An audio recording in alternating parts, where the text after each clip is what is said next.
Aeroporto Marco Polo, stazione marittima Crociere, 45 euro. Marco Polo Venezia Piazzale Roma, 40 euro.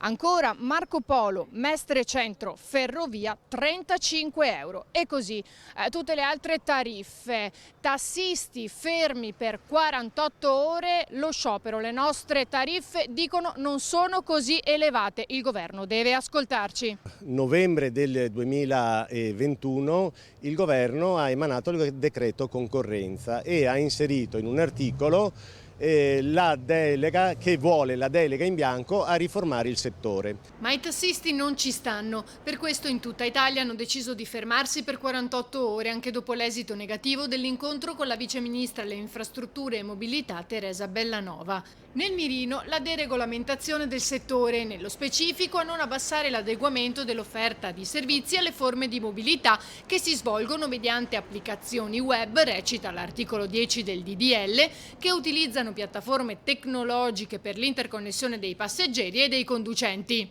Questa liberalizzazione invocata sia una liberalizzazione fatta male, ipotizzata male, e soprattutto, se non vengono ascoltate le categorie, rischia di essere controproducente non solo per gli operatori ma soprattutto per l'utenza. Ricordiamo che il servizio taxi in Italia è uno dei servizi più economici in Europa e sicuramente di maggiore qualità. Costiamo meno dell'autobus, perché se lei vede andare all'aeroporto da qui costa 35 euro, con l'autobus ne paga 10, sulle macchine noi abbiamo macchine che ci stanno 8 persone, quindi 8 persone pagano 35 euro, con l'autobus ne pagano 80.